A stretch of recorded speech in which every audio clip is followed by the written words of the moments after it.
Hi, everyone, and welcome to today's event.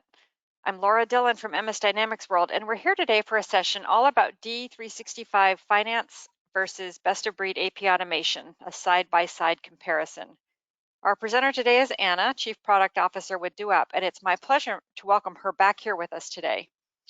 So as we get started, please know that we do welcome your questions. Please feel free to type those in at any time during her presentation and demo in the Q&A or chat box that you'll see in your GoToWebinar interface.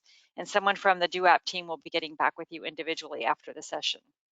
So Anna, without any further delay, I'm going to hand things off to you to get us started. Perfect. Thank you so much.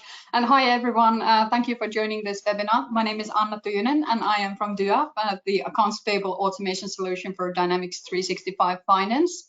I am a certified Dynamics finance consultant, and I have worked with Dynamics since days of yore, meaning AX4. And the past years, I've been developing DoUp kind of because of my passion to accounts payables. The agenda today is a side-by-side comparison of D365 AP process and then DoUps. And the question kind of there is that what is our motivation to compare? And I think very important to highlight immediately is that we're not here to judge Dynamics in a negative way. We're explaining the reasons why we see extending the basic functionality is needed. I know I am a fan of D365, but I also kind of see firsthand the kind of the places where sometimes it may fall short. I've seen many okay implementation, but I know many of our customers had previously been using just the standard and were seeking help when they were drowning with manual work. But okay, before getting down to business, a mandatory bulletin on who we are. So DoUp is based in Austin, Texas, and we have a team and office in Europe too, and we do operate globally. Our onboarding process is simple and it doesn't include heavy lifting. So we have thousands of users all over the world approving millions of invoices. We are Microsoft certified and preferred solution, and you can find us in Microsoft App Stores and also our mobile apps in app stores. Good. So to the process, DoUp is a full AP automation solution, including the capture of invoices to the automation of matching, coding, and routing of those invoices. We offer a web app, a mobile app, and a kind of like pre-made analytics package with Power BI, which are designed by our seasoned BI consultants. DoUp integrates with Dynamics real-time so that all the master data is read from there. Here you see the information that we do kind of read with APIs from Dynamics. And it means that none of this information needs to be set up to DoUp side, but are automatically utilized from Dynamics. Real-time connection is very important with account structures and purchase order matching, as those can change anytime and information needs to be always up to date. Good. So now for the agenda. We're gonna bounce through the AP process and take a look of the many components that are related to it. I'm going to show specifically some of my experiments with for example, Microsoft AI Builder and Workflow Engine. Many of you might be familiar with that. PO matching and then analytics. And I am going to jump side by side with DoUp and show the I hope tidied up versions what we have for those same things.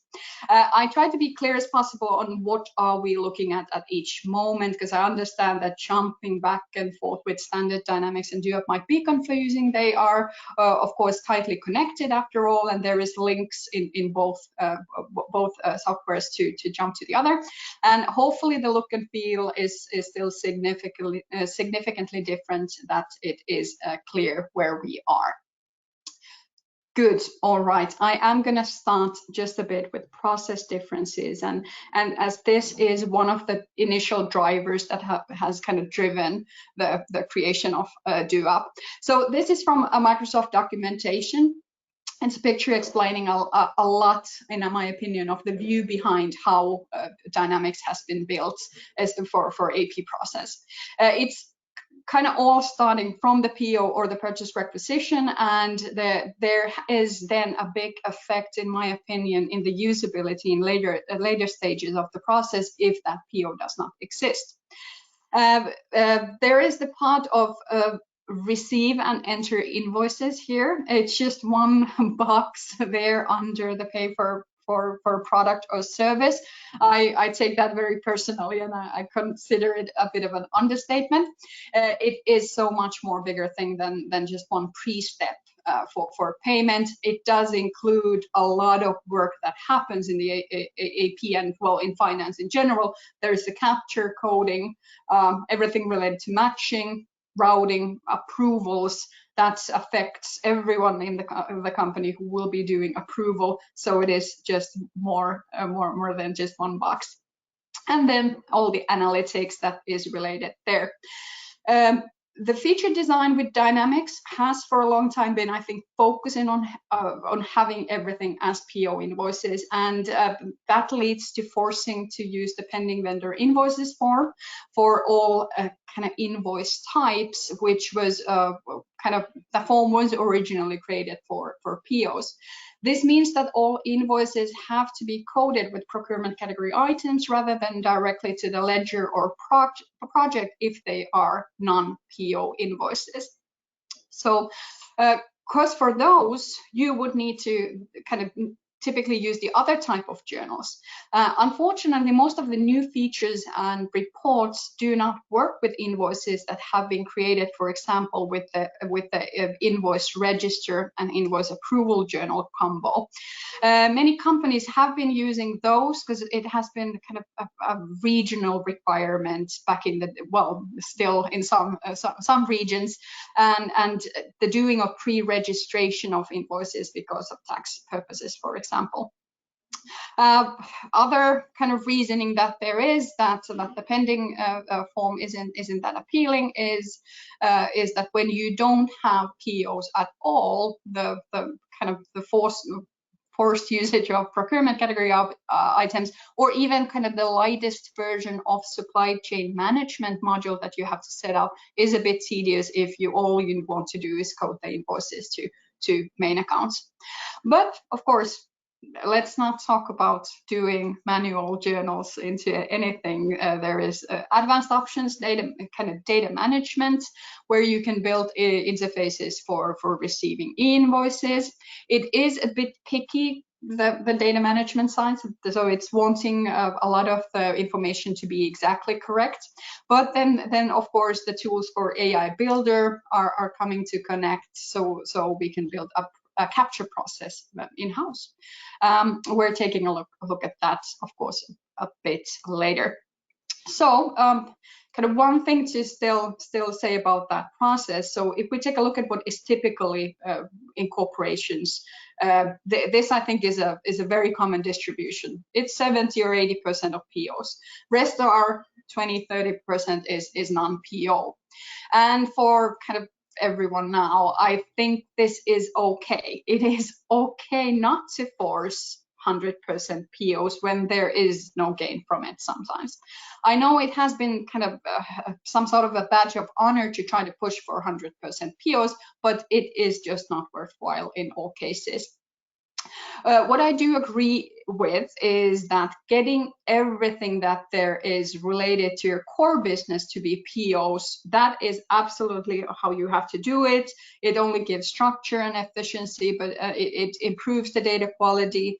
POs tend to be kind of more correct because there's items and vendors have already been thought of.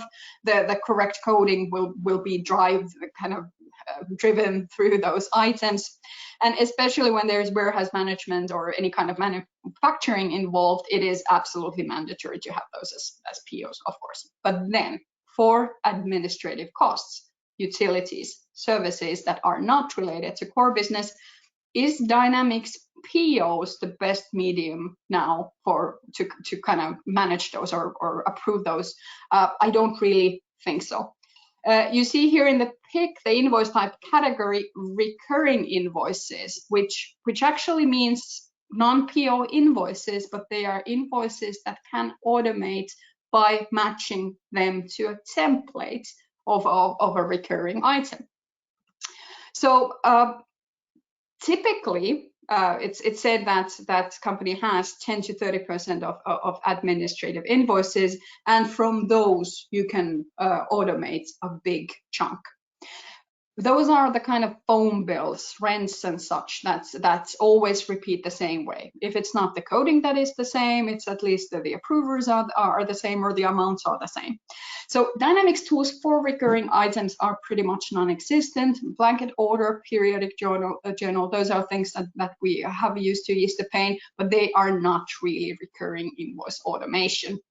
Sometimes they do make the thing even worse. So what AP solutions typically have for these is the ability to automate two kind of main types of recurring invoices. One of those are the kind of invoices that just repeat periodically, let's say every month, and you can match that to an existing template, like an electricity bill. It may fluctuate a bit, but it basically it can be approved with a tolerance limit every month. Yes, let's automate those. And the other one, the second type, is the invoices where you don't receive an actual invoice, but you still have to pay those, like, for example, a rent.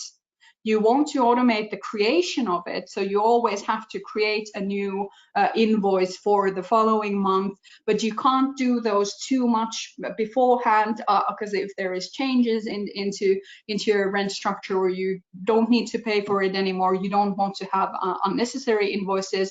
But all in all, you want a system that will monitor those existing kind of rent contracts that you have. Let's actually take a look at that in a demo that I have. I will show that from our mobile prototype. We have a current mobile prototype, but we are adding recurring invoices to our mobile. And here we are actually calling them currently as subscriptions, because they're kind of like subscriptions that repeat monthly. So I have here my kind of mobile front page where I can see that, hey, I have 14 invoices from which 6 are overdue, so I really need to focus on those. But here in the subscription, I can take a look at the recurring templates that I have a responsibility of. When kind of opening that template, I can see that for, hey, our Azure cloud invoices, we have this and this kind of annual budget, and this and this kind of plan, what is going to happen, and I'm not going to get an invoice for it. I just need to auto generate an invoice every month. And as long as this is currently working, I can kind of automate all related to the Azure costs that are, and I can even see here a list of those invoices that have been created from it in the past. Also, something that I can see is that when there is existing invoices, so I'm now going to click on those 14 invoices that there is for me to process currently. When I have an invoice, there is situations where machine learning is recognizing that, hey, there is something that you could automate. There is a pattern, there is a repeating invoice here. Is it okay that we create that recurring pattern from this invoice? And then we can say create. I get the template ready with the information that is gathered from that invoice, and hopefully in the next following months I can just follow and see how they have been automatically approved. Cool. All right. Then continuing to invoice receiving and capture.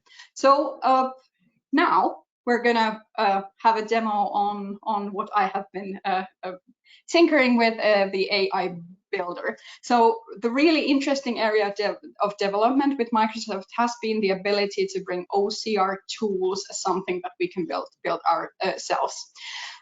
Here is kind of one explanation process picture and how it could work. It does not have the Dynamics linkage yet included in this picture, but the flow would continue to Dynamics from here.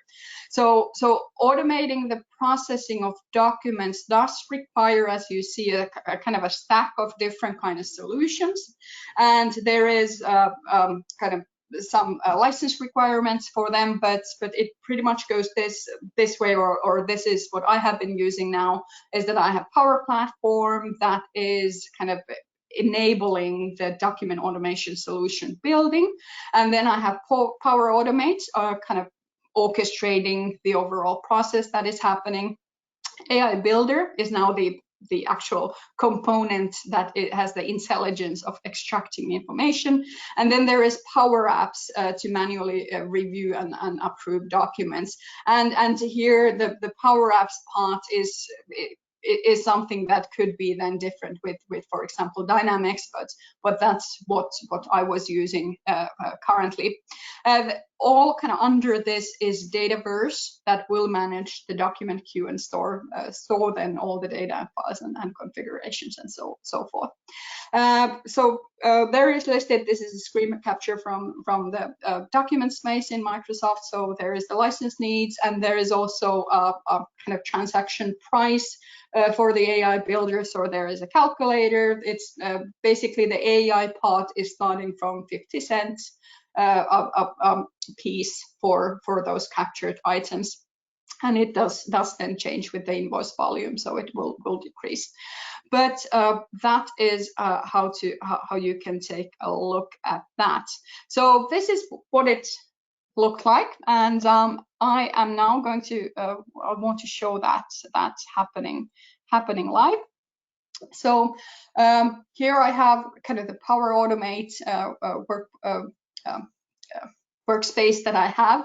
I did 2 different kinds of versions of the invoice capture.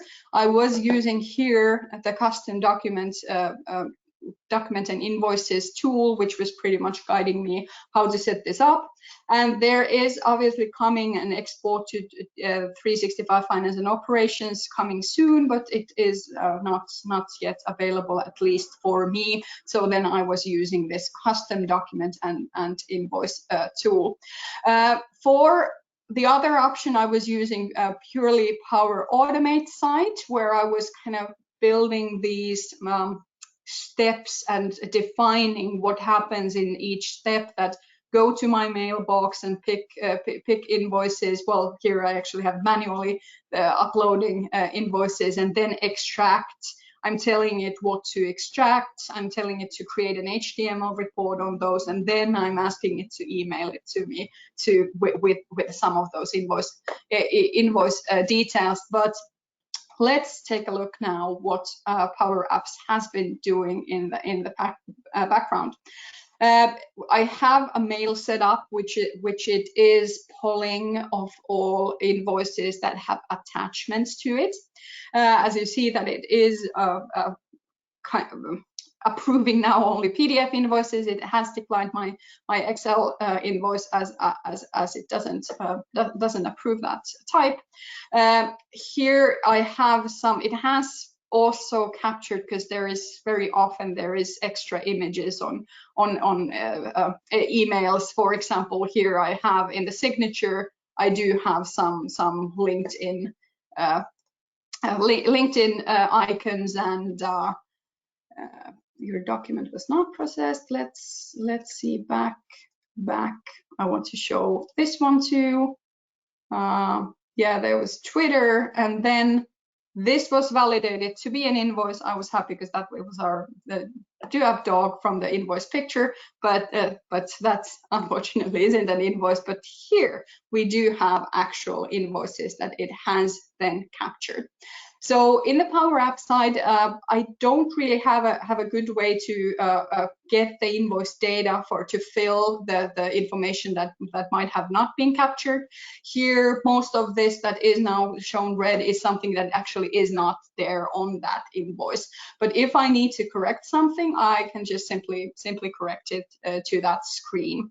So that I do understand that is kind of like a modern way, in a sense that the invoice information is captured based on artificial intelligence on understanding what the invoice data is. We don't necessarily have to anymore point where in the invoice that data is, because when we are relying only on the invoice location, kind of location on the invoice, if there is even small changes to the template, then we have to reteach it. But good, after validation, then the idea would be that it would then flow to the invoice process. Good, all right. Continuing then with the consideration, I do want to note that there is a few limitations there. So usually there is the need to handle Excel, Word, other picture files. So the list with three files is fairly limited currently, and there is very often request to read the invoice body as an invoice. I do agree also that I hate vendors that do that, meaning sending odd files that are hard to automate. For example, just having multiple invoices in one document, and then we would in this process have to pretty much manually split those. But those are the real life issues. Those are something that we have to address to. We have to have tools for it. Otherwise, we have to do a lot of manual work. So kind of with these current limitations, it will require mailbox management and kind of a manual process on the side of the invoice process. But most importantly, it does require some in-house technical support for the setup and maintenance and just kind of having the tech support. It's currently only available for English, US localization invoices, and I think we're still expecting that coming soon export integration to pop up there to Power Automate. All right, then to do app capture. So now we're jumping to do app side. So in do app, the capture is part of the process. You have one view of for everything where the invoices arrive as kind of like new invoices in the work queue. You process exceptions related to missing coding, matching, and then also possibly address also the missing data or if there was a low confidence level on what was captured. So it's all kind of part of that one, say, process. We are global, so we have multiple languages supported, especially kind of when interpreting those invoices. There is kind of like two language needs. What languages are there for using the software, and what language is for understanding the invoices? And it's very important to understand different letters even when interpreting foreign invoices, if that is a need. So it is a package solution. It means zero maintenance and no interfaces to keep up to date, and kind of no complicated setup changes. The software learns from changes that you do. And let's have a look at that side now. So here I have my Dynamics, and in Dynamics I do have my do app icon. So I am able to kind of go to the Power BI side or the web app side. Then I have also here some admin tools that are kind of related to the setup. And I needed to log in, and maybe it was open just for a bit too long, but it normally does recognize me immediately as the same user as there was in Dynamics. But here it's opening that whole invoice queue that I have. I do have a lot of invoices here. I am acting as AP. And just kind of for clarity, I'm going to kind of close the previous invoices for now, as that's a kind of an advanced function of getting information from other invoices. I have here one invoice that it's suggesting for me to process first. But now wanting to take a look at how the kind of capture works. So we are able to send invoices as emails, for example. I'm able to also add here kind of invoices on kind of right from my desktop. And I want to take a look at one of the newer invoices here. So I'll organize this in order and grab that invoice to my processing section to active invoices. So this is now a new invoice. it has been now captured. We have everything that was extracted from this invoice here in the background as kind of data, but I don't have to worry about that. Everything that was kind of extracted from there is now a combination of the vendor information from Dynamics and as picked fields from the invoice. I have kind of many fields hidden. You can see many of these are familiar Dynamics vendor related fields, for example. And now for kind of going through what was extracted, I can, for example, address to the information that, hey, it is highlighting me the invoice number. And I have here already kind of like a quick filter to seeing what kind of problem there is. And by applying that, it is filtering for me a duplicate invoice that there was for this same one. So now I can kind of quickly compare and see what is this duplicate invoice. Is it really a duplicate, or is it another issue? If there would be something that was captured incorrectly, we could kind of in the same way see that there is a highlight or a kind of confidence error that we want to address to.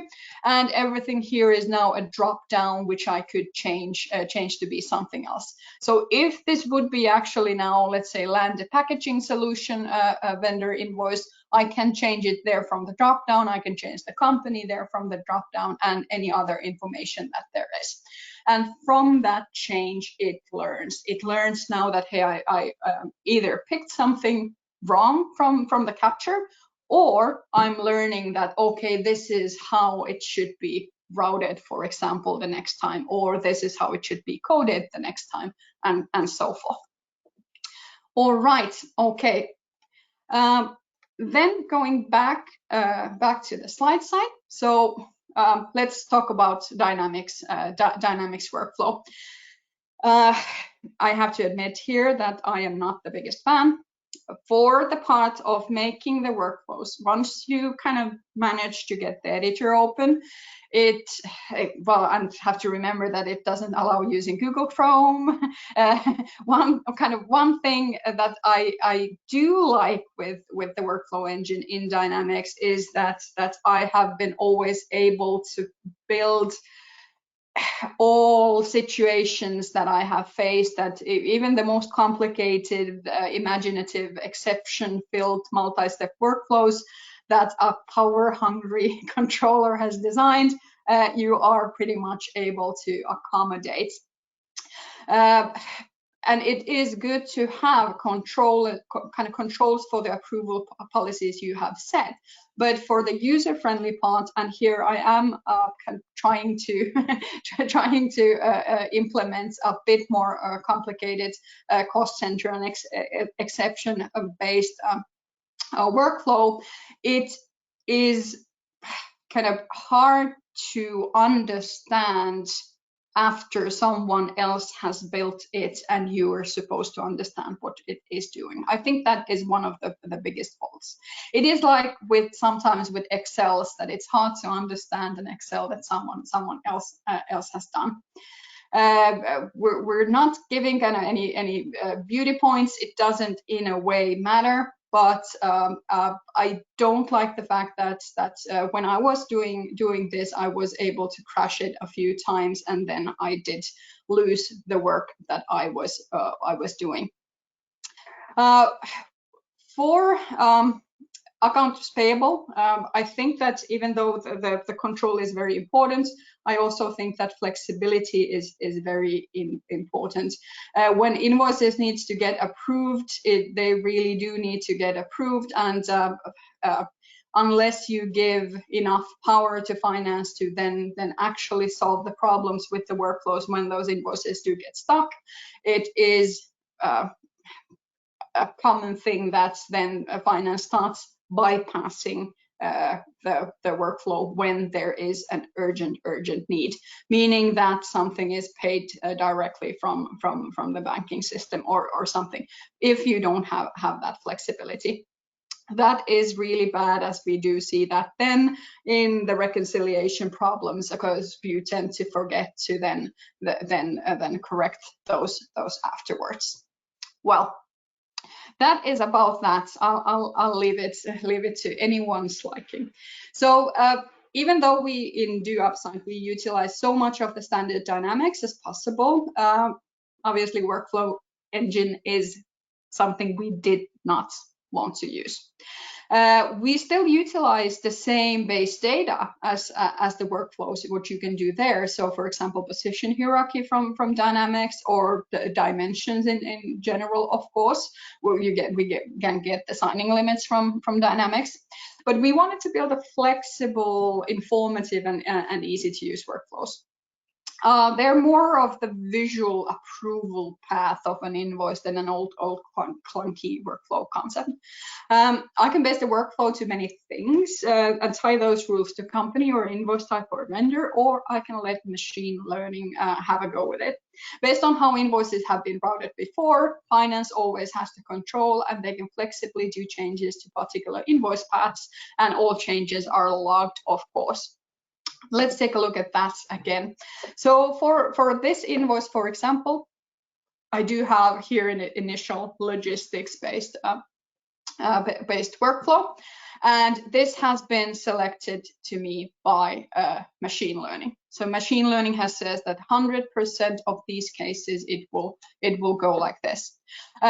If there ever is something that I want to be kind of route differently, if this is now the first exception, there is, I do also have my kind of preset templates for it.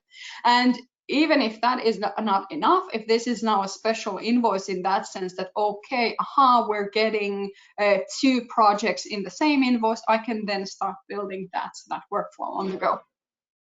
I can have conditional steps that only send this after a first certain amount to a person, or I can have a kind of ability to retrieve the purchase order requester or orderer from Dynamics if it is a PO related. If I now, kind of after I've done changes, if I know that, hey, this is a template that I want to use often in the future too, I want to tie this to for the vendor, for example, I can just now rename this with let's say, let's not say IT. I have used marketing to production. No, that I haven't used. I could now create a production workflow that I can use as a preset in the future. Or I can go back with the machine learning one, because that is most likely the correct one. Good, all right. The approval workflow is not the only control kind of for those approval kind of policies. It's also the point of process where the business users interact with the finance process. So business people don't necessarily love approving invoices, to my experience, and for many people the coding and matching can be just pure treat, and they don't know even kind of what to check on an invoice. But we have approvers. An AP solution is never just a finance tool. And for making the life easier for approvers, I do beg you to consider requiring a good and working mobile tool. The importance of mobile tools is bigger the higher we go up the chain of command. And for C-suite level, it seems to kind of nowadays be the preferred solution. We can see that from our existing kind of use, and it also of course needs to be working. And there have been for Microsoft, there has been many different kinds of mobile solutions for Dynamics, and admittedly they haven't been the best that there is, and I don't actually blame the solutions, but a lot of that has to do with the workflow engine that they connect to. So that I think brings some limitation. And now, as a surprise to me too, since 1st of June 2022, all these have been deprecated. So they are not working anymore. I was going to demo them today, but but no need. So how the future goes, you are going to do those now with Power Apps. So You will need to build those yourself, or you kind of use a partner for that. But unfortunately, you will be integrating with the with the same workflow engine still. Good. All right. With DoApp, we do think business people are humans too, and we believe that they do deserve something better, especially for people that don't use Dynamics to anything else than just invoice approvals. It is a bit too much to ask them to learn that for just the approvals. And how convenient is it that you just get an email notification or a push notification from the app? And here is my my mobile, for example, and I'm just able to click it open and see those invoices that I have there to approve. I'm cycling through the invoices. Maybe I can already approve one invoice by swiping right. I can click the invoice open to look at the details. Invoice picture, I want to zoom in and take a good look. I am getting old. and then to see the workflows, I can actually do changes to workflows if I have the permission to do so. And it's very kind of convenient, for example, to the situations when I'm not the correct approver, so I know who is, so I can then reroute it to the person. I don't have to only send it back to AP, which I of course can do. There is the coding. I am able to change the coding. It is validating this to Dynamics again, so I am able to only do correct coding. It is checking the account structures, and then I have also the previous invoices. So there's nothing really better for confirming that this invoice is correct by then just check that, hey, how did I code this the last time? And how did the workflow work for the last time? And then I can approve it. All right, one thing too that is very important is that I can also set a vacation substitute through mobile, and it's very convenient in that sense, because I keep forgetting to do that. Here I was actually removing my delegate for my vacation time when I was returning a few weeks earlier. I think I was a bit wishful thinking there when I have set that up. All right. Then to matching, and I'm not going to go through much to things related to matching, because there hasn't been that much new to the matching part in that sense. There is, for example, that auto matching, in a sense that you're able to set kind of repeating matching attempts when the invoice can be approved automatically when product receipts are received, and we of course do that part too. So I don't think that we need to compare when both are doing that. And there is now in Dynamics new kind of statuses on invoices in pending form, where you might see invoices with automated receipt match status and kind of workflow status values. And for the matching part, this is kind of a screen where I can compare what is on the invoice, what is on the purchase order, and those are a couple of the things that I do want to now rather show from DoApp side, because this side might be a bit more unfamiliar. I am gonna grab there. I have a PO invoice that I wanted to show. And kind of let's see, I do have here now a purchase order related invoice. I have a purchase order number and a product receipt number that I have recognized from the invoice picture. I have the possibility to jump to Dynamics and see those more in detail, but here I have now the comparison based on what is on the invoice, as we have captured the line level information, and then what is the matching product receipts and purchase order situation in Dynamics. By doing the comparison and identifying item lines and kind of identifying the discrepancies, we have machine learning suggesting here the changes that I need to do for this invoice to match. And I can apply the suggested changes. And after that, hopefully, yes, the invoice is matching.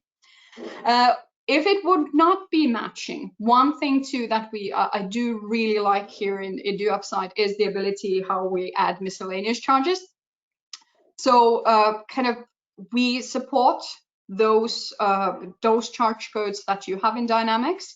And here is the minimum that I would need to, for example, put as a setup if I need to add charges. It already is kind of automatically allocating those charges, so I don't have to specifically go and do the allocation like it happens very often in Dynamics that someone forgets to do that, and so forth. All right, I am going to delete that because that was making my invoice not match. Now it is matching. It doesn't matter who in the process does the matching. It all depends on what is your AP process. But here, when this invoice is done, I'm going to accept it. It will push forward. Based on the three-way matching rules, it might even skip the next steps if everything is okay. All right, good. Next, audit trail and analytics. So audit trailers in Dynamics doesn't really serve the AP needs. We have workflow related logs, which says when the workflow was submitted and what was automatically approved. And then we have the feared database log. This is the one that you would you put only you turn the setup on only when you have already realized you need it, and then the IT says that you can't turn it on because it slows down everything. And it doesn't really kind of work because you're here focusing on different tables in Dynamics and not to an actual invoice. So with DoUp, there is a history log that is really kind of telling what has been done to the invoice and what significant changes there has been. You see me changing here the ledger count in our coding. And then after this change, we can then see that timestamped in the history log. It marks pretty much who, what, and when. It works so well also with unwanted changes. So the approver changes an account by accident and doesn't recall at all what it was. Here in the log, you can now see what the value was previously. Good, and then almost to our final topic, the analytics. Here is a screenshot of Dynamics embedded vendor payments report. So these kind of Power BI reports, there is a kind of fixed package of 6 vendor invoice related reports that can be embedded into vendor payments workspace. You can see here is a analytics tab. It will be grayed out if you have not been able to do the embedding, and there is tier requirements on Dynamics. I, for example, have my demo environments in not the highest possible tiers, so I cannot even get the reports to my environments. But of course, if you need them, you have ways to get them. So there is 9 reports in total. They are in kind of like different sheets. 6 are kind of basic figures or lists on the invoice data. Here is the invoices past due one, which is listing the invoices past due. Kind of very similar on how I would for example look at just from pending table, and then a few graphs on those. DoUp analytics, now jumping again to DoUp side, these have been designed for user roles, and we have, for example, specific dashboards for CFO use, process efficiency, and vendor analytics. In addition, there is a kind of like a whole segment of different kind of AP tools for day-to-day monitoring and invoice processing, like an accrual report for month-end closing of unapproved invoices.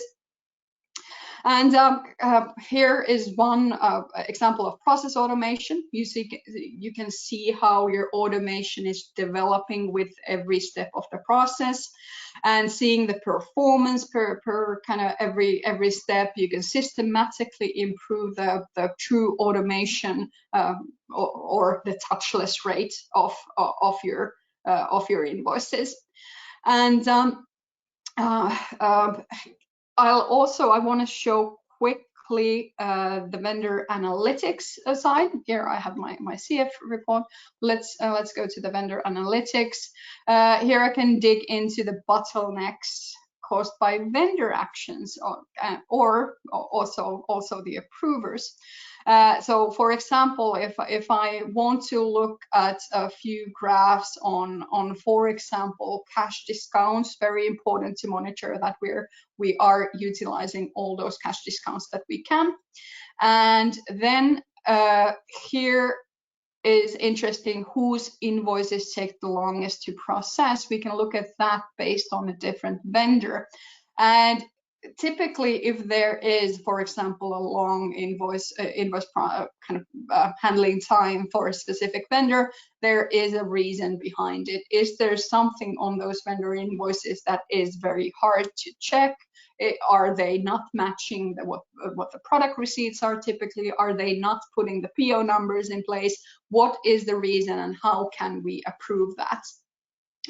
improve that?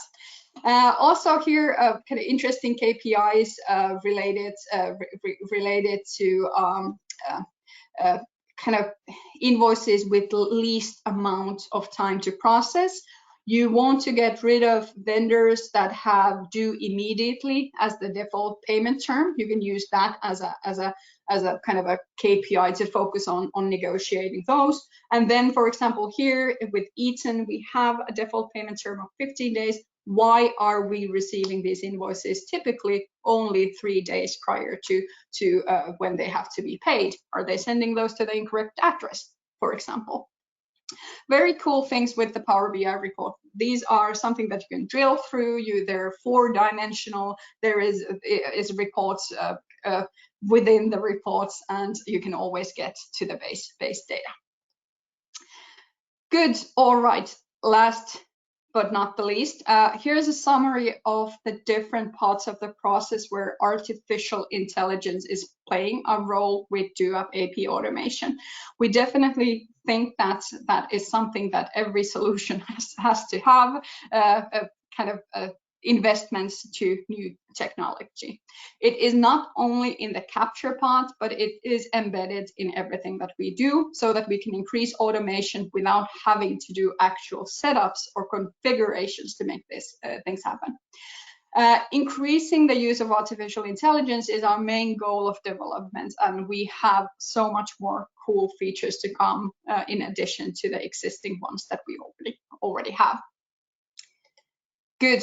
If you did get interested, please book a demo with us, and we are so happy to talk more. And from me, thank you so much for listening. Great. Thank you, Anna. Thanks so much for taking the time today to share all of that information on that side-by-side comparison as well as the demo. We really appreciate it. We did record today's event as well, and we'll be making that available. And if you did put any questions into your chat window on GoToWebinar, you can look forward to a response from someone from the DUAP team. So with that, we're going to end it there. Have a great day, everybody.